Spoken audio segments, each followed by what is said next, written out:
नमस्कार सुधी एवं गुणीजनों, मैं कुसुम शर्मा श्रीमद् वाल्मीकि रामायण के 64वें एपिसोड में आप सभी का हार्दिक अभिनंदन करती हूँ, स्वागत करती हूँ। साथियों, पिछले 63वें एपिसोड में हमने देखा कि कबंध राक्षस के दिव्य रूप में आने पर उसने बताया कि श्री राम को सुग्रीव से मित्रता कर लेनी चाहिए और स्वयं वह राक्षसी देह को त्याग कर दिव्य लोकों में चला गया। साथियों, अब 64वें एपिसोड में हम जानेंगे कि श्री राम व लक्ष्मण मतंग वन में शबरी से भेंट करते हैं।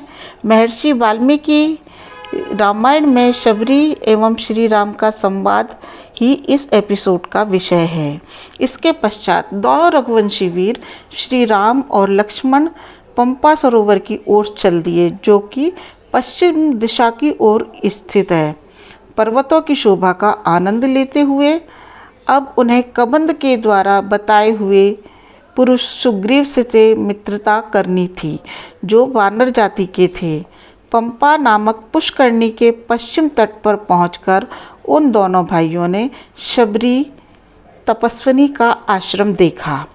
उस सुंदर आश्रम में प्रवेश करके वे शीघ्र ही शबरी, जो कि ब्राह्मण वर्ग की ना होकर के भी सिद्ध तपस्विनी थी, उन दोनों रघुवंशी वीरों को देखकर प्रणाम करने लगी और फिर पाद्य, अर्घ्य, आचमन आदि से उनका विधिवत सत्कार किया। शबरी के स्वागत सत्कार से प्रसन्न होकर के श्री राम ने इस प्रकार पूछा, कच्चित्ते निर्जिता विघ्नः कच्चित्ते वर्धते तप कच्चित्ते नियते कोप आहारश्च तपोधने। कि हे तपस्विनी देवी, क्या तुमने सारे विघ्नों पर नियंत्रण पा लिया है? क्या तुम्हारी तपस्या प्रगति पर है? क्या तुमने आहार और क्रोध पर भी नियंत्रण कर लिया है? क्या तुमने जिन नियमों को स्वीकार किया उन्हें निभाने में दिक्कत तो नहीं आती? तुम्हारे मन में सुख और शांति तो है? क्या गुरुजनों की सेवा सफल हो चुकी है?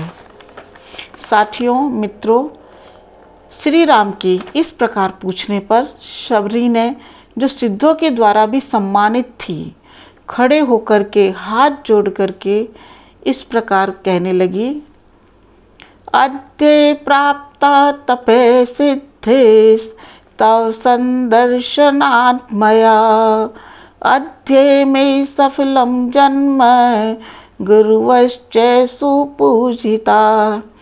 हे रघुनंदन, आज आपका दर्शन मिलने से ही मुझे तपस्या में सिद्धि प्राप्त हुई है। आज मेरा जन्म सफल हुआ है। गुरुजनों की उत्तम पूजा भी सार्थक हो गई।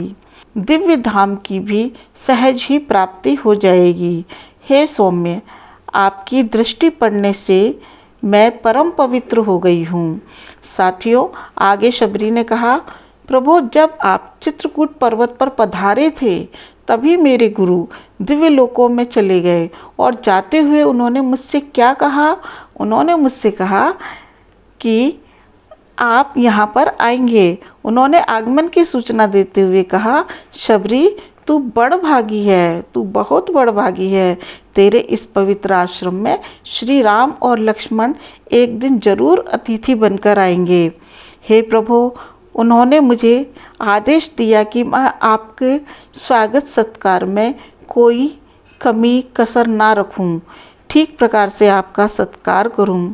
हे रघुनंदन, तब से मैं प्रतिदिन आपकी प्रतीक्षा में लगी हूँ। प्रतिदिन आश्रम बुहारती हूँ, सुंदर और स्वादिष्ट फलों को चुनकर लाती हूँ, पुष्पों को चुनकर लाती हूँ, प्रतिपल पद्य आदि की व्यवस्था करके रखती हूँ। प्रभु देखिए, ये सुंदर फल खाइए। देखिए, ये अत्यंत स्वादिष्ट हैं। ये फल आपकी क्षुधा और भूख मिटा देंगे। लीजिए प्रभु, लीजिए। हे लक्ष्मण, आप भी ये फल खाइए।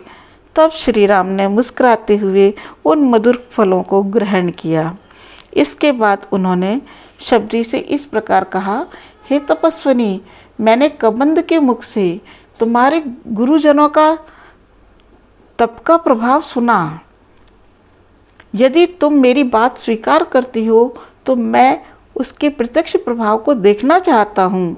साथियों, इसके बाद शबरी ने दोनों भाइयों को उस महान वन का दर्शन कराया और बताया कि यह सुंदर वन मतंग वन के नाम से जाना जाता है। तब श्री राम से वह शबरी इस प्रकार बोली, महातेजस्वी राम, इस स्थान पर मतंग ऋषि, जो कि मेरे गुरु थे, उन्होंने गायत्री मंत्र का जप करते हुए अपनी देह रूपी पिंजर को अग्निदेव को मंत्रों का उच्चारण करते हुए समर्पित कर दिया। प्रभु, वृद्धावस्था के कारण वे कांपते हुए हाथों से देवताओं को पुष्प अर्पित करते थे। उनके तप से यह वेदी संपूर्ण दिशाओं में अभी तक प्रकाशित हो रही है। रघुनंदन, जब वो दुर्बल हो गए तब उन्होंने चिंतन किया, तो उनके चिंतन मात्र से ही 7 समुद्रों का जल यहाँ प्रकट हो गया। हे रघुनंदन, वे सप्त सागर तीर्थ आज भी यहाँ स्थित हैं। अब मैं उन दिव्य गुरु के समीप प्रस्थान करना चाहती हूँ, इस देह का परित्याग करना चाहती हूँ। तब श्री राम ने उसके आदर सत्कार से प्रसन्न होकर के अभिष्ट वरदान दे करके उन्हें दिव्य लोक प्रदान किए। इसके बाद वह तपस्विनी शबरी, जिसने अपने मस्तक पर जटा, शरीर पर चीर, काला चर्म मृग धारण किया हुआ था, शीघ्र ही उत्तम लोकों में चली गई। इसके बाद उस तपस्विनी शबरी ने, जिसने अपने मस्तक पर जटा, शरीर पर चीर, काला चर्म धारण किया था, वह तपस्विनी प्रज्वलित अग्नि में देह को समर्पित करके शीघ्र ही साकेत लोक को चली गई। साथियों, मैं यहाँ पर श्रीमद् वाल्मीकि रामायण की इस सुंदर कथा को विराम देती हूँ। आप मेरे साथ बने रहे, इसके लिए आपको बहुत बहुत धन्यवाद, साधुवाद। जय श्री राम, जय श्री राम, जय भारत, जय भारत।